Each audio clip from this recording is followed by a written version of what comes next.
Hey, Cardinals fans, welcome back to the Redbird Rundown. I'm Andy, and today we have a special guest, an announcement. We're here with Matt, Jonathan, and Scott. And about Scott, he's joining the Redbird Rundown, so you're going to hear his voice more on this podcast as well as his own. And if you're enjoying this show, please share us on Spotify and Apple Podcasts. You can find all of our social media links in the episode description, and you can also watch us on YouTube. Today, boys, what we're going to cover is perhaps one of the most crucial links to the St. Louis Cardinals' success, and maybe a budding star. Who knows? We'll see where where it goes. But today, we're going to review a few bullpen additions that Ryne has done, and then we're going to take an analytical dive on one Masyn Winn. And we all know about his defense. Matt has alluded to some Ozzie Smiths before with him. But what does he need to do specifically to become a star, which is probably going to revolve around his plate appearances because they have been so-so, to be fair to him. But before we get into all that, boys, let's kick off with a Scott first vibe check from this past week. Scott, what's been going on, man? Well, first off, my vibe just all around is I'm very excited to be kind of coming into this thing with you guys and seeing where we can take it. And like Jonathan was saying, find us over on YouTube. We got some fun stuff in the works. So very excited about where that's going. So vibe in there. With the Cardinals, a whole lot of, okay, I guess it's fine. We wanted action. They gave us something. So I guess it's kind of a shrug of the shoulders, and we're just going to keep moving onwards and upwards until the big splash is made. Yeah, which is hopefully right after the podcast is recorded, so we can try to splice in another audio. Ryne, so if you get that on, all right. So, Matt, what is your vibe check this week? My vibe check is kinder and gentler, or kindler and gentler, either way. Yeah. Did you guys know that the president of baseball operations for the St. Louis Cardinals is allowed to come to agreements with arbitration eligible players without taking them to full arbitration and hammering them and trying to lower their value in front of a third party? Wow. It's amazing. So Bloom has done this a couple times. This is very much a change from the Mosaic regime. I think maybe Bloom's best skill so far is wringing extra money out of the DeWitts. He seems to just have the magic touch. So whatever you're doing, continue to do it, because I just think this is a better way to operate going forward, this kinder and gentler way. Like, yeah, we appreciate you. Here's some money. Yeah. I have no idea what you just said. I got like parts of it, but what on earth? Okay, so run that back. Mo did what? What would he do to these guys? Mo would take arbitration cases all the way to the arbiter. So a player will come in at a dollar amount. The franchise will come in at a dollar amount, and they don't settle. They go in front of a third party, and Mo would always take these guys in front of the third party. And basically what you're doing is the player's hanging the saying, dirty I'm really laundry out. good. Yeah. And the franchise is saying, no, we don't think you're quite as good, right? And so that's what happened with Pat or Screwball. Like they had like Scooble. Scooble. Yeah, Scooble. Yeah. Yeah, and like, Andy, that arbiter he's talking about is the one from Halo 2 and 3. Yeah, that's what that's where my mind went.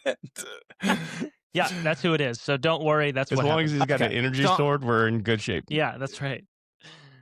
All right, That's Jonathan, over what's my head there, guys. Yeah. Oh, no lockout rockets for Scott back in the day. Move it along. That was high school for me. All right, Jonathan, what's your vibe check? All right, Scott, we're going to see if you're in on this. Simply, it's this. It's not 5 words, so I'm going to cheat here. Lord of the Rings is the GOAT. Oh, wow. And I'm going to tell you why Lord of the Rings is the GOAT, okay? This is not a baseball one at all. I just want to brace yourself. So my wife and I have started this new tradition last year. This is the second year where we watch all the extended Lord of the Rings on New Year's and the day after. Just the Lord of the Rings? Just the Lord of the Rings. Okay. Right. We'll eventually get to the Hobbits because we want to start the new year off right. Yep. Just go ahead and bang out the best 3 movies in cinema history. Just go for it. So I sat here and I'm watching all these movies and I thought, my Lord, I've watched these how many times and they're still amazing. Did you hear them piccolos coming in? My Lord from the Shire, he just brings a tear to your eye. I don't care who you are. Can I tell you this? This is going to get even nerdier. As I'm reading every night before bed, I've got my Beats headphones on, and it is just straight Shire piccolo music. Oh. And, well, last night I discovered a little 3-hour Rohan music, and I'll tell you, those trumpets were going off, and I was ready to just erupt through the top of the house. Yeah, and amazing. Not run through the wall. And first of all, 3 hours of Shire music, how are you just not weeping? Well, it's just in the background, It's just got the right vibe for me to be reading this book. It's wonderful. Right. So Love nothing Cardinals related, Andy. I just Lord of the Rings just is the GOAT for me. I just had to share it if it's not already been said. Well, I'll make mine winter related and make it also Cardinals related. And the fact Okay. that winter is like, okay, here we go. Cold hush, silver light waiting. That's what winter is to me. It's a cold hush. Sounds Okay. like a It's poem. quieter. It's quieter. There's some light sometimes, and we wait for a different season. I feel like that is what my complaint as a casual fan who's never really experienced the off season to the extent that you three do.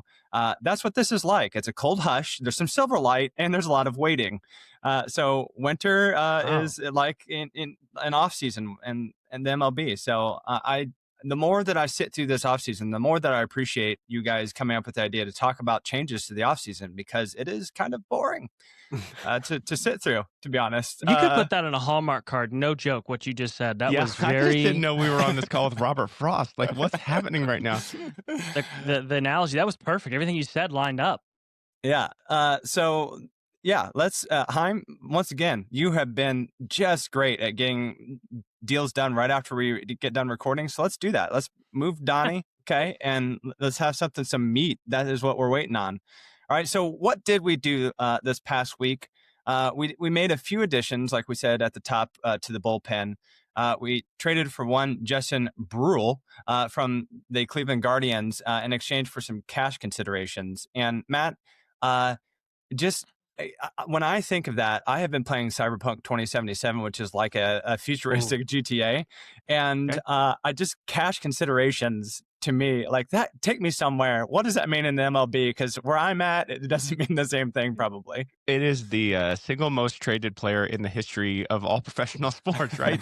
I mean, this is essentially the Cleveland Guardians sold us Justin Bruihl, but that is horrific language that we stopped using in this country in the 1860s. So they've got to find a different way to refer to it. So cash considerations it is. I don't know what the jersey number it is if it's just the money sign on the back of the jersey, what it is. We also don't know exactly how much cash it is, but, you know, with Bloom and the DeWallets open up, who knows how much it could be. Yeah. So, okay. So it was about what I thought, you know, like the cash considerations. I think they're called hot bots or something in Cyberpunk. But we also signed one Ryne Stanek as a veteran bullpen help. And my favorite post that I saw about this acquisition was on Reddit, which about the only media source outside of, like your major things that I hang out at. And someone put that we signed a veteran closer presence. And someone pointed out, it was like, I don't think, Scott, that you can put him as a closer when he has like 9 saves over like 7 years or something like that. So how would you describe what he is? Was that inaccurate in the fact that he is a closer? Is he a setup guy? Is he just another arm out there that we're just going to see what happens out there? Yeah, I think he's a guy who can close, but that doesn't necessarily mean you have a closer. Of those games he saved 10 in the last 2 years. But I think the Cardinals are going to be very happy rolling Matt Swanson out there, or Jojo Romero up until who is still hanging around. But yeah, if that's the move that's made in about 3 hours when we finish this all up, then that's totally fine. I don't think Ryne Stanek is going to be that 9th inning guy, but he might be that, either maybe that Kyle Leahy or that firefighter role. He's got the 99 mile an hour fastball, but he doesn't have the command. So let's see if he can be that bridge guy up until either those higher leverage guys or bring us until the 9th with a lead. Yeah, so I didn't want to blaze over, Justin Bruihl also. Do any of you guys have anything you would like to say to the listeners about Justin Bruihl or Ryne Stanek? I already got Scott's take. Jonathan, do you have anything you want to add about anything that I will just talk about Stanek here. I immediately was like, well, this is Phil Maton. This is the signing, right? The veteran guy. But Phil Maton, and I don't mean any disrespect to our buddy Ryne here, which Ryne, it's Ryne, right? R-Y-N-E. That's what we're saying. Yeah, my brothers are saying that's the second best Ryne in all of baseball. Wow, that's high praise from a Chicagoan. I just think Ryne. I think of Parmesan Ryne. Rind. I don't know why my mind goes Ryne. Parmesan rind. What are you talking about? Buddy, I'm cooking some real watermelon stuff. rind? The end of it, buddy. The end of the Parmesan edges? is like you're using one of those like. Yeah, the end of it that it comes out of. So good right now what I'm doing for all of our Spotify and Apple listeners. But the grinder, that's what you're talking about? Yes. Okay. It's high class up in this joint. I don't know what to tell you. Okay, so I thought to myself, this is the Maton signing. The problem is Maton was good the year prior to getting him. Okay. And again, I've just shots totally fired at Ryne here, but he struggled last year. He has some really high upside stuff. He throws really hard, 96th percentile on his fastball. He's throwing like 98.5 and he's 34. That's extremely impressive to be this far in your career and throw that hard. Good whiff rate, good chase rate, everything you want out of a bullpen guy, except for he walks everybody and their dog. That's just how he does it. He was erratic, right, the last couple years. So I don't know that I expect him to come in and be like, oh my gosh, we got Phil Maton for $35 and a Wendy's gift card on the way back to St. Louis. This is a little bit different, right? I don't expect him to be as good right away, but he could. He could be. It is a very low like risk signing. He's a veteran. He knows how to go out there and post innings and do it. If he's not good, it's okay. We could just release him. If he is good, awesome. We found somebody with some strikeout punch and he's out there. Yeah, let me jump in on Stanek before you drive us over to Bruihl, Andy. I'm going to give you two key stats. His career K per 9 is 10.43. So he's averaging more than a strikeout per inning. And that's not like incredibly rare for a bullpen piece, but that's what you're looking for. You want the guy who can come in and get the strikeouts. If he does walk guys, he can also get outs without the ball being in play, which helps with those base runners. And I noticed last year he was not very successful with the Mets. His splitter usage went way down and his slider usage went way up. And so I just wonder if, one of those kind of arsenal things that we like to talk about, if we'll see some of that reverse, because he had some years. Now, granted, this is about 5 years ago for the Astros, where he was one of the best relievers in baseball. I think we're probably past that. But the key to me here is if he's good, he's flippable. And Bloom is just building this team of flippable veterans because it's not long term. He's not going to hurt our future. The only thing this is going to do is help. And the worst it's going to cost us is cash considerations. And we've been trading those all over the place. So, as far as that goes, I think it's another arm to throw out there and let's see how it goes. That's a good point. I was going to ask you, Scott, if you take away that he's a bullpen guy and you see all of these percentages and you see his upside, and let's say he's a starter, aren't you like super hyped for this signing? If you see this, even with the walk problem, because you could fix that technically. Wouldn't you be hyped about a starter who has these kind of upside numbers?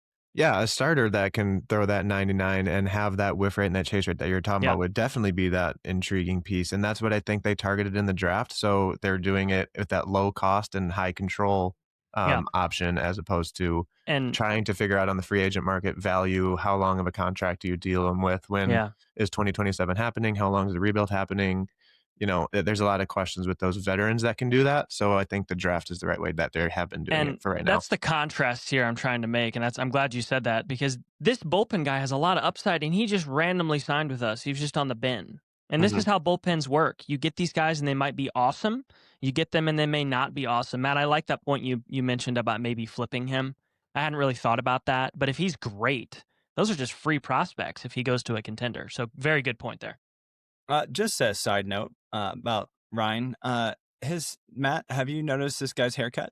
Like, I know you're big on people's hairstyle and facial hair. Andy, this is your niche right here. This is exactly you need. I don't know if you've looked him up on LinkedIn or not yet, but this is right where you're at. Yeah, he's got a little flow game going, doesn't he? Yeah, it's rough. Either way, that's all I wanted to point out. So I hope that there's a couple of upticks in his looking up images of Ryne Stanek, rather. Where would he fall in the wives rankings for the best looking Cardinals? Not on there. That's for sure. Is there a wife ranking for like medieval torturer? Like, that's the kind of look that he's got. He does. Yeah, he does. He definitely does. That's a good one. So Justin Bruihl, any highlights, anything, lowlights, maybe anything he wants to hop in and share about what we picked up from the Guardians here? Is this a left-handed pitcher who's going to be in for a lefty left-on-left batting approach, and then we're going to send him, is this what he is? Is this a one and done, like you face him for the left-handed hitters and then he's out?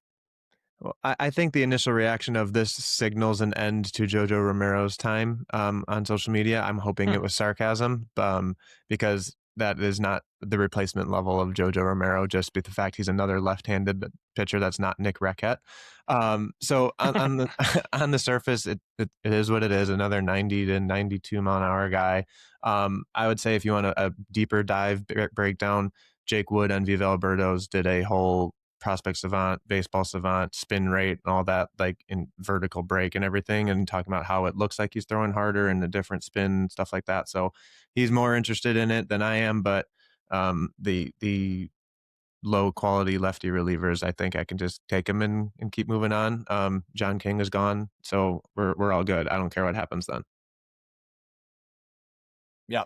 I was going to say, let me introduce you to ahead, John King on the 2026 Cardinals. This is who it is, right? John King is gone. Long live John King. But one thing of note, he had very few innings pitched with the Blue Jays last year. But I will say that he switched from cutter to sinker, and the sinker was insanely effective. This is a stat that Jonathan likes to poke around on Redbird Rundown a lot, and that is pitching plus. His sinker. Now, granted, we're talking about a very small sample size, but a 121 plus on the sinker for pitching plus. So if that's some kind of new development, new weapon, maybe at least he can be a ground ball guy. And Scott, to your point, if all we're having to replace is John King, then I'm not sure that I couldn't go out there and replace some of those innings. So as far as this goes, again, I just think Jonathan's already brought up this point, but I just want to reiterate it. I think this is smart. This is how you build a bullpen. You do cast-offs, you do veterans, you do low-cost things, because if you have 15 arms, 8 of them are likely to work, at least for a season, with the volatility of relievers.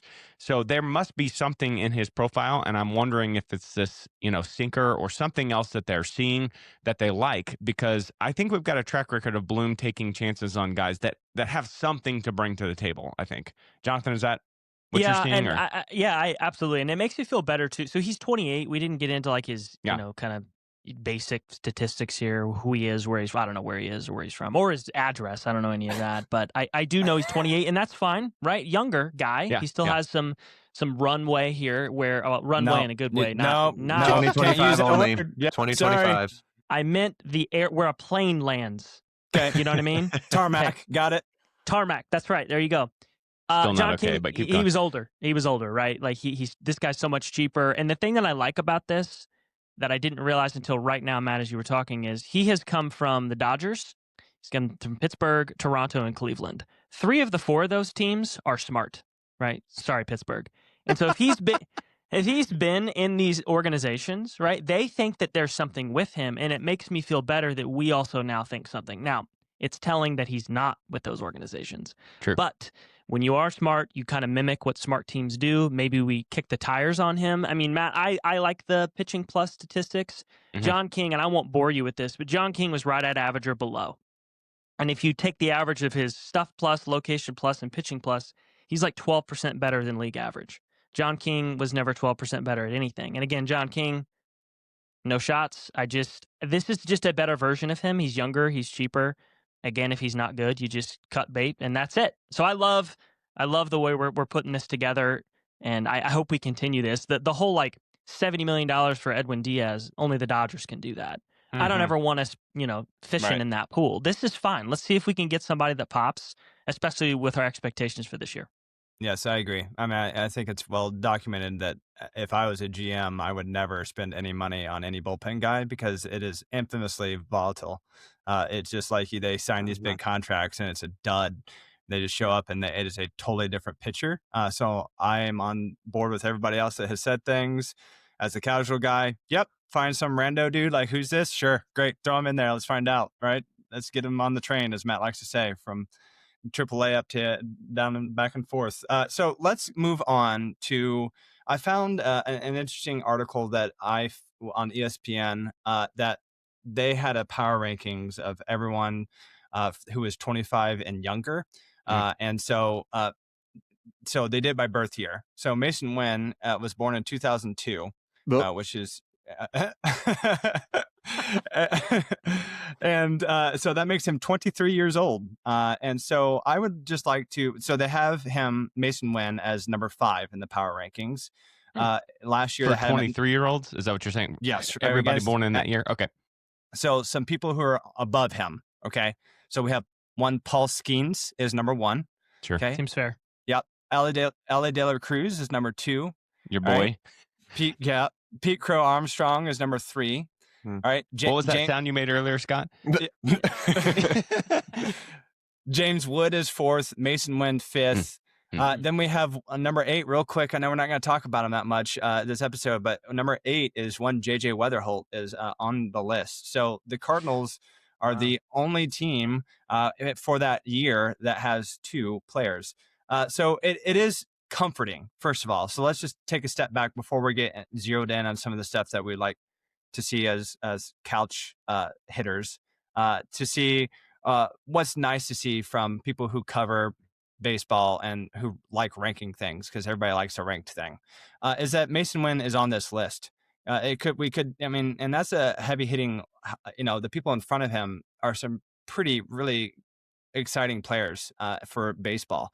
So let's just start there with that fact of, I want to go with some things that Masyn like we all know about his fielding. So before we critique the hitting and maybe we dissect it, can you guys go around the horn here, starting with Scott? Can you guys give me just the thing that jumped out with you the most about his hitting, something that you feel confident that he can build on, that you're glad to see, maybe while you're stat diving, something that just jumped out at you as like, oh, okay, good. We have, something here to work with. Scott, go ahead. So let me first say I'm a former pitcher and I'm going to dive into hitters first. So take that for what it is. But I will say I was surprised eye test wise. I thought Masyn Winn's approach at the plate was much improved. I felt very confident with him at the plate last year, especially. Well, even with the season that he had, I felt that there's a lot of movement in the box, whether it was his feet moving. It seemed that back foot seemed to slide a little too often. Again, this is coming from a pitcher who doesn't know what. That's just the stuff that I'm looking at from that point of view when we were watching those games. This year, I thought he was really dialed in, looked more confident.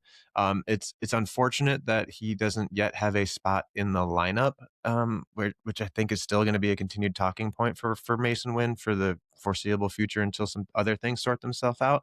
But I'm still waiting on that power that I still think is going to come. But I would say that even though his numbers look kind of similar or even a little bit worse on some ends than last year on the offensive side, I was very impressed with what I saw on the eye test. Swag. He liked the swag at the plate. Oh yeah. Marinate the Juan Soto butt out. That's perhaps my favorite move of all time. I hate it, but I also love it. Matt, you want to go next? Just something, just to take a step back and just something you feel comfortable and confident about Masyn Winn. Yeah, before we dive in too far, and I like how you're setting this up, Andy. If you go to StatCast, and again, they just do such a nice job because it's red or blue. And you've already mentioned this, but if you scroll down on StatCast to get to the defensive stuff, it turns out that it says Ozzie Smith down there. And it's crazy that they just put that in on StatCast. That's what it says.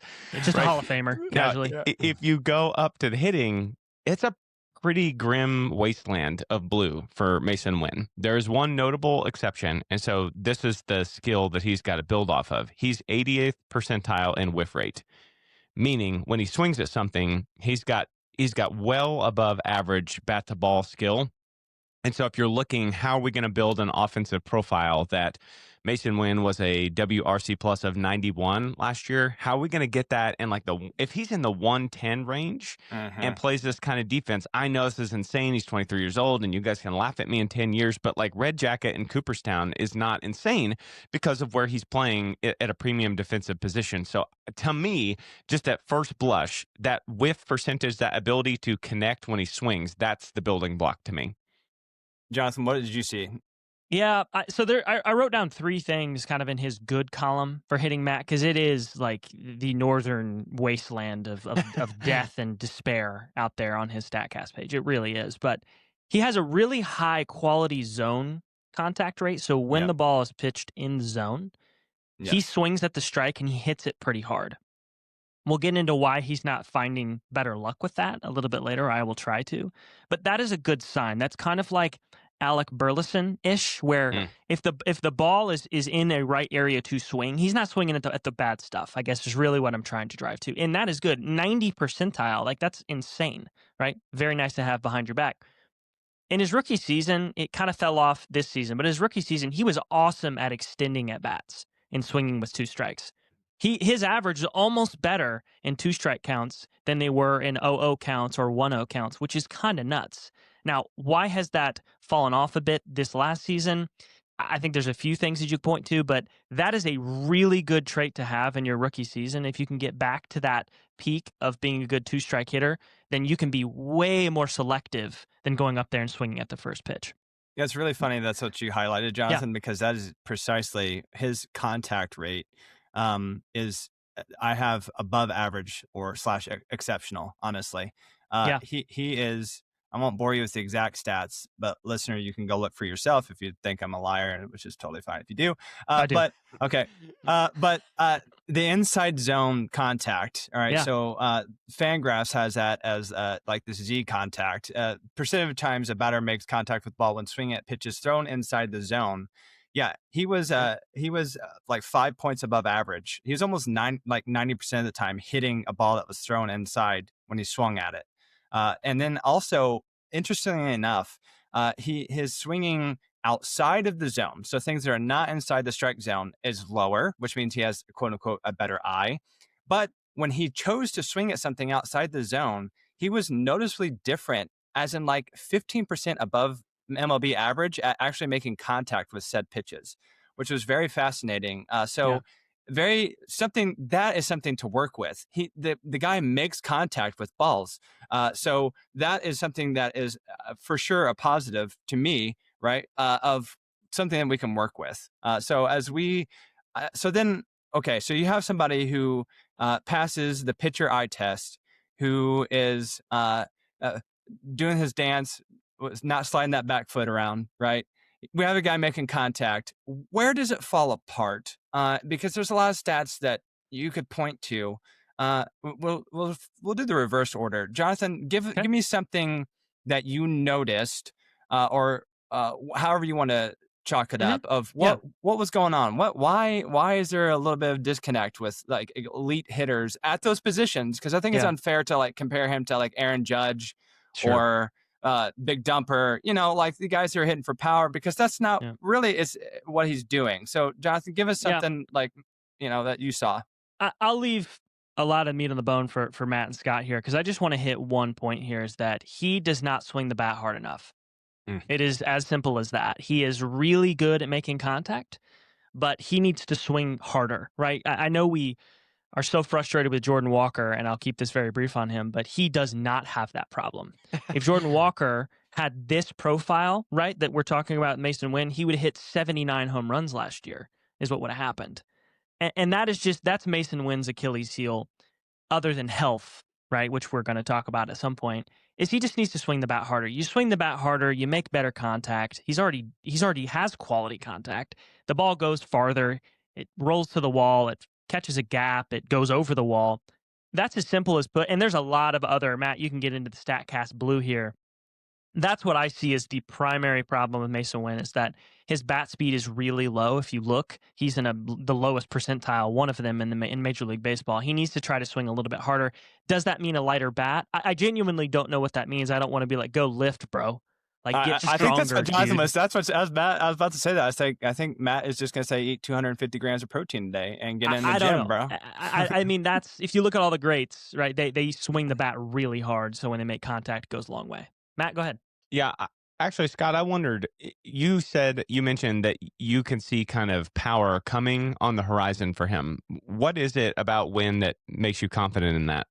Well, the first is like just thinking about the fact he's still only 23 years old, which is insane. The fact that like the progression that he's made to get to that spot. But in 2023, he hit 18 homers in AAA in just 105 games. If you look at Fangraphs, they projected his raw power and game power to both be 50 grade level. And with his zone recognition and his ability to mature, grow, and all that stuff as a hitter, but not just as a hitter, but physically as well, whether it's the health or just figuring out how to best work his body while working with a major league training staff. I think a 20 home run and at least 20 stolen base season needs to be it is my expectation for Masyn Winn. It doesn't need to be right now, but I think that's the type of player I expect him to be. Can I throw out a player archetype that I kind of want to turn Masyn Winn into? And maybe you guys will disagree with this and you think I'm way off. Is there any way, or am I crazy for trying to turn Masyn Winn into Brendan Donovan? Yes. Because Just from Donnie the has... plate? Yes. Okay. Donnie does not have much power at all. And the reason I'm bringing this up is I went over to Donnie's StatCast page, and he swings the bat about as fast as Winn does. So you're looking at essentially, I mean, Donovan probably, well, I have the numbers to prove it to you. Donovan's contact rates are even higher than Winn's. So here's my thought for Winn. And again, you guys may disagree because, Scott, you are right about that power in AAA. And Winn, I don't know if this matters at all or not. Winn looks like a natural athlete much more than Donovan does. So it just feels like there's some room for growth there in terms of his athleticism. But I'm wondering, and here's something specific, Donovan swings less often outside the zone than Winn does. So, Andy, you're citing when he swings outside the zone, he makes above average contact. I don't want him to swing outside the zone as much. I know that's easier said than done, but this is kind of the Burley problem, right? Burley got with Matt Carpenter, started swinging more inside the zone, and Burley has really established himself as an above average MLB hitter. I'm wondering if there is some way that Masyn Winn could kind of walk that path too. If he'll just pull back a little bit from swinging outside the zone, he can swing more inside the zone. That's going to be better contact. And I looked at his heat map inside the zone between him and Donovan.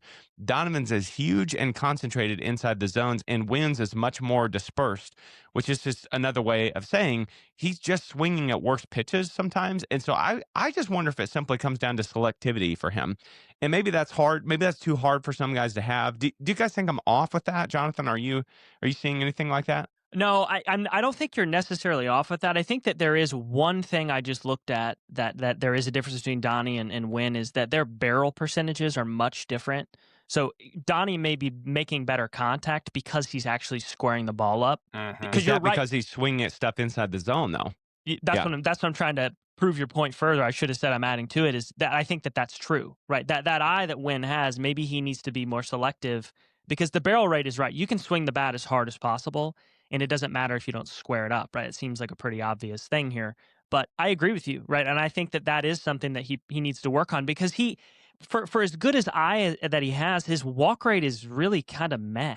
Yes. Right. And I think that also points Matt and aids your point that he needs to maybe rein that swing green light in a little bit, right? If the ball's out, just take it because that on base percentage, like that's going to help you in every way possible. If you walk more, you swing less at garbage. Yeah. You can make contact with anything, but when you do make contact, it's not about swinging the bat as hard as possible. So I agree with you. I just selfishly wish, Scott, over to your point here, we could see the 18 home runs. And I think it's there because if you have an 18 home run hitter, I don't even know what you call him at that point because Ozzie never did something like that.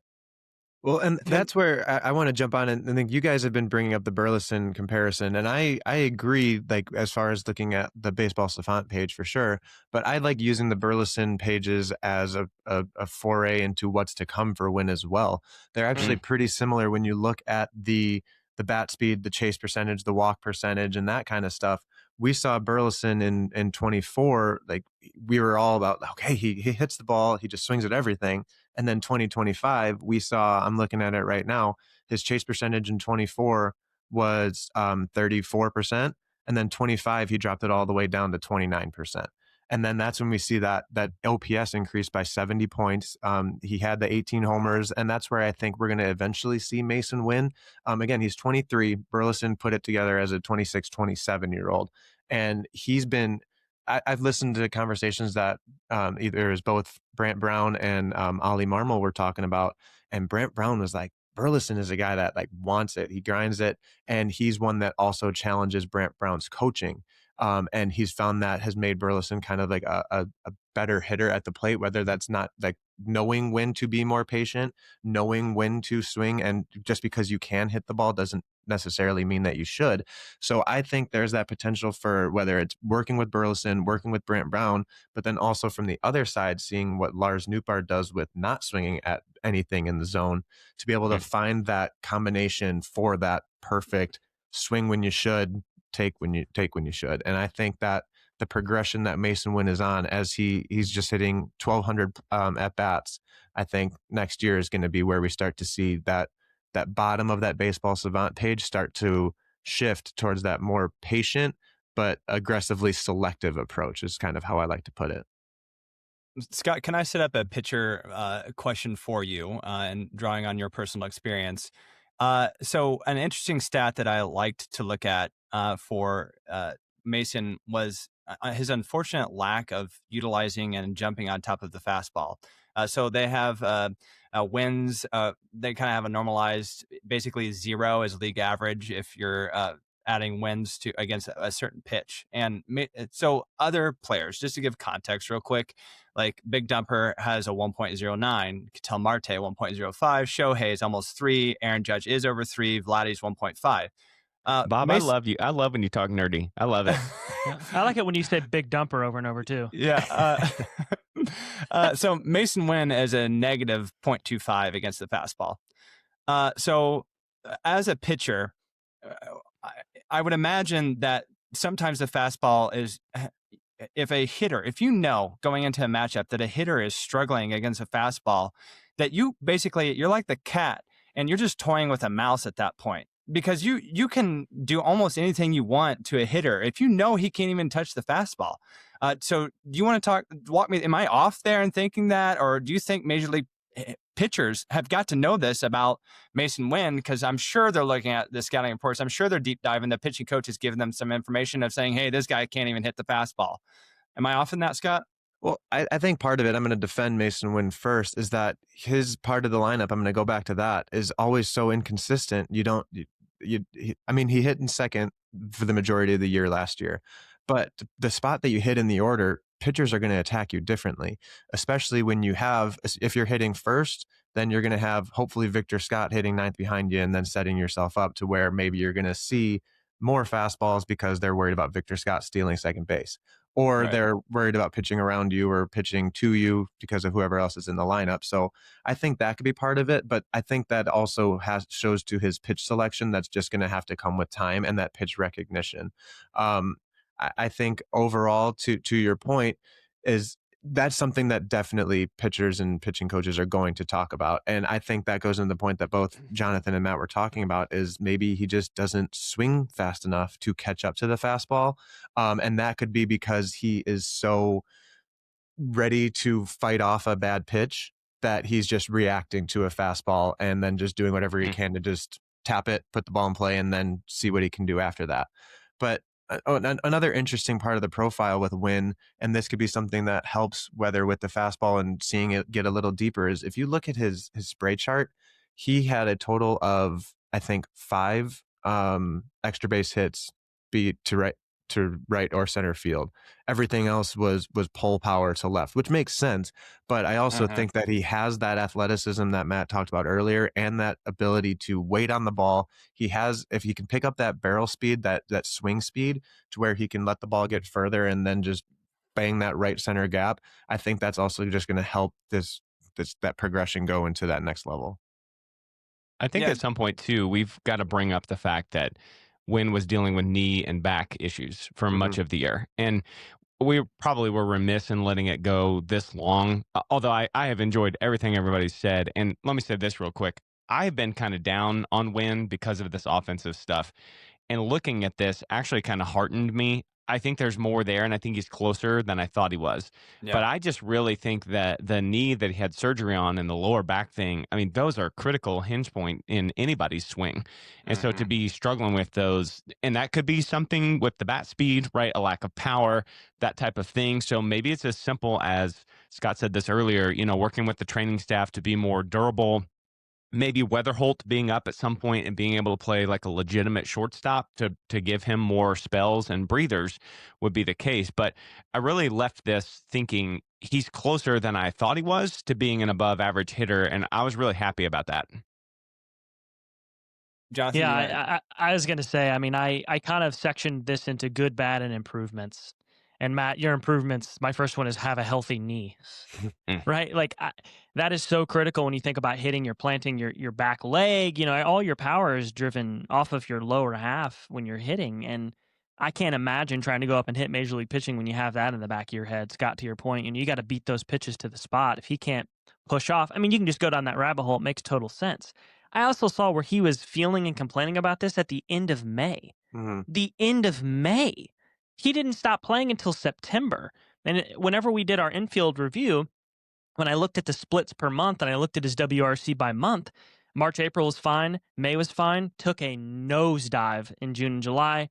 And it makes sense. So I told you back then and now. I don't remember this. What were his March, April, May? Do you have those numbers? Yeah. I don't have it in front of me, but they were in the hundreds. 95, one of them was like 107, and then it starts to go back down. Okay. So that's my thing. If you can get healthy, I think it helps everything. Now, this is something I have not brought up, and I'm curious what you guys think. This is all hit related, right? We're talking about swing speed. We're talking about health. The two things I wish I'd see more from him that would help him at the plate or just help him with his WAR or the team in general, I kind of alluded to it with walks. He needs to walk more. He has a great eye. And I know it's hard to thread the needle of when should I swing versus when should I try to work a walk. If he gets on base more, that's only going to help because he needs to steal more bases. I am shocked that he has not done that more. I always see him and Matt, to your point, looks very athletic.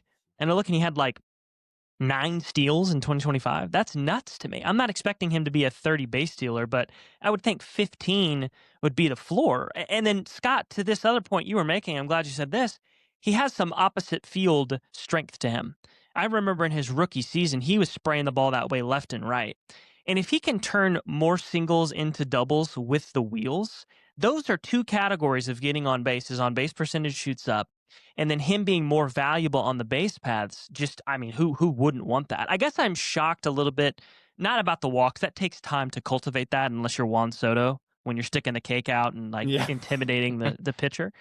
But you can do the stolen base stuff. You can go first to second a little bit better. I guess that is something I put in my improvements I really would like to see that doesn't have anything to do with the swing necessarily. Just other ancillary stats I'd like to see him work on and be better at. Yeah, the base turning is very interesting because he stole 9 bases, but he was caught 5 times, which is a terrible percentage. And he's fast enough, he's athletic enough, and in 2022 he stole 43 bases through all the minor leagues. And again, this is a 20-year-old. It's different catchers, it's different people working on things, but there's no reason. And then you look at again the Savant page, his sprint speed is in the upper portion of the league. You can tell that I'm looking at 24 to 25 that the sprint speed was down about 1 foot per second in 2025, and you have to attribute that to the back. You have to attribute that to the knee. For sure. I'm trying to remember back to the game that he played where it was like 12 degrees, and that's when he started to have those back spasms, and those are going to stick with you. And it was just very interesting that he stuck on the major league roster as long as he could. And that's a conversation that maybe is that a training staff where, hey, we got to protect you from yourself, but you also got to love that he's out there playing every day.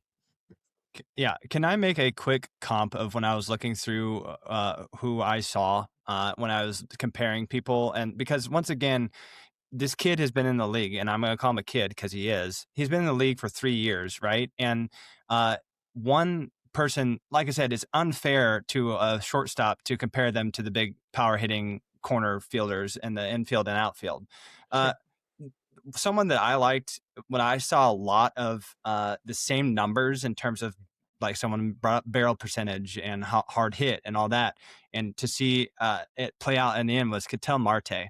It was almost stinking identical of like the progression of like his average, his max EV, his average exit velocity, his hard hit, his barrel percentage, all the progression that Masyn is making, it tracks similarly because at some point in Ketel Marte's career, about year 5, there's a noticeable difference in his percentage of hard hit. And that's what I just am hoping for, is that we have better health. And all of a sudden we have more confidence in terms of Masyn can put more weight and torque onto those body parts that are torquing. And all of a sudden we see Ketel Marte up there with 28 homers in the season, because that's the type of player that I honestly see when I was looking at that. Any thoughts about any of that? Did you guys make a comp to? Yeah, I'd like to see Masyn torquing more. 100%. 100%. I'd love to see that up there. No, Andy, I didn't think about that with Ketel Marte. If Masyn Winn offensively turns into Ketel Marte, then this is like prime A-Rod light. Well, that's Francisco Lindor. Yeah, I like yeah, that's who holy it is. cow. Yeah, Andy, unless you have somewhere else to take us, maybe this is a decent place to end, and this is not an outline, so I apologize. But guys, how aggressive do we need to be in extension talks with Winn? Because we're flirting with, you know what I mean, like a franchise player. Scott, you're ready to go. Yeah, everyone who knows who I am, follows me, knows that I am absolutely in love with Masyn Winn. I think he has to be the face of the franchise for the St. Louis Cardinals. And part of the conversation was face of the franchise does not mean he's a perennial MVP or anything like that. He is the perfect marketable player. He's got that aura, whoever somebody said that earlier. He plays the premium position that kids are going to look up to. He's 23 years old. He has the ability to be in St. Louis for the next 10 years plus. That is a guy that you have to invest in. And I was looking at comps earlier, and the early extension was a 4-year, $50 million. But I think you got to go beyond that. I think you're going to be pushing into the 8-year, and really try to give not only St. Louis, but like something to really get the Cardinals to be like, okay, this is going to be who we build around. Now, I don't think Masyn Winn is ever going to be like, we need to build around Masyn Winn. He's going to be that high level supplemental piece to you to be able to pay for those Kyle Tuckers and those other people that are going to put you above. But having a premium shortstop who I think is, if he is left off the top 10 shortstop list again, I think that is a conversation that really needs to be had, because I think he is the perfect player for the St. Louis Cardinals in this era, especially after losing Wilson Contreras, that type of flair and energy. I think Masyn Winn is somebody that can rally the city of St. Louis behind. You think he's willing to learn how to backflip on the field? You think that save the I don't knees. want him doing anything with the knee. Yes. I was going to say, with the way Scott was talking, I was ready to throw $100 into the kitty to get him his contract extension right now. That was good. It was good. I think if you're St. Louis to the extension talks, you want to be more aggressive with this right now, because the longer you wait, the more expensive it's going to be. Now, that's from St. Louis, the guys upstairs thinking. If you're Masyn Winn, I think I'd bet on myself if I was him. I think I would. I think if I can hit a few more home runs, I'm going to make $250 million is what's going to happen. And so that's what I'm saying. If you're St. Louis, I think you'd feel more comfortable, Scott, doing something a little bit longer, maybe with a little bit higher dollar figure, because right now you don't really have anybody. And there's a chance, I think a higher chance, that you're going to get a lot of value out of a, 8-year, $120 million contract. If he's just a baseline 4-WAR player, I have no problem with that AAV every year. No problem with that. If he hits his highest ceiling here, that's double the contract. It's kind of an interesting game to play. You can see how Masyn might look at it, and you can also see why Hyman and company would be like, here's your security blanket. Maybe it's a deal that has incentives that goes up, that helps both, that would give Masyn the feel more comfortable to take it so that he can meet these escalators and really get paid. It's a really interesting conversation, and I think it's going to be bore out this year. If he's better this year, Matt, is that what you're thinking? If he's better, I think that they're going to try to do it. It's just interesting because with him, it's all projectable. We haven't seen this offense yet. Well, I guess some in the minors, but is it there or is it not? And from me as a Cardinals fan, if you tell me we're going to lock up a guy who's going to play Gold Glove shortstop for 8 years, even if the offense hovers around between that 90 and 100 WRC plus, I still think a lot of fans won't understand that, but that's worth it to have on your infield to make your pitching staff better and just gobble up everything over there. So, and the stuff Scott's saying, and Andy, you've been saying too, about face of the franchise. You need somebody to sell tickets. True. That's absolutely. True. Well, I think in the end, again, to bring us back out, big picture, Masyn is a very excitable player to be excited about, and it's a name that when people in my neck of the woods who can't name 5 Cardinals players ever, I try to toss out his name as someone who is, like in a positive light, like, hey, Masyn, we have a shortstop who is very good. And so I think that that's important for all the listeners, for us. It is the silver light, going back to the vibe check. It is Masyn Winn is part of that, that we have something it's not just all Jordan Walker and Nolan Gorman all the time. It can be someone who we're excited about. So any last thoughts, anything burning desires that you guys want to get out that you wish you would have said and you didn't? Or are all our minds clear?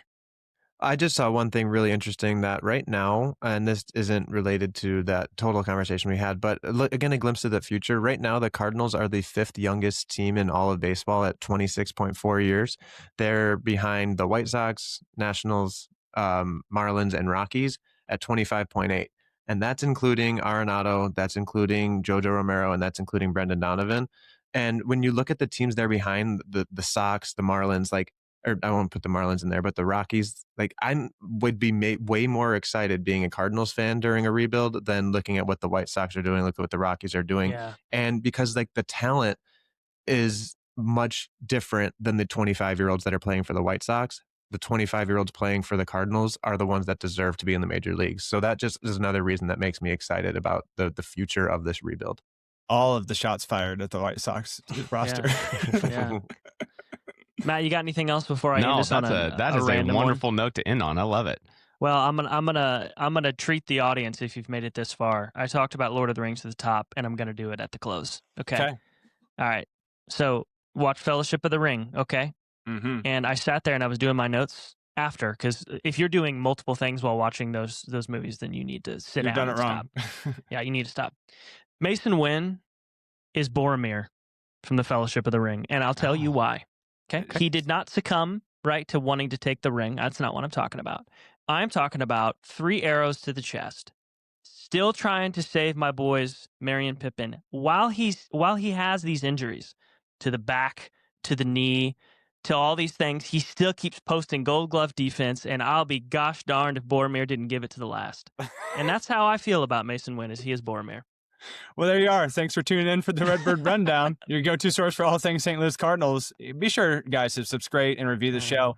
It really helps us grow. Follow us on Twitter, Blue Sky, Facebook, and YouTube for all the latest updates. Keep those rally caps on, and let's go Cards. Horn of Gondor.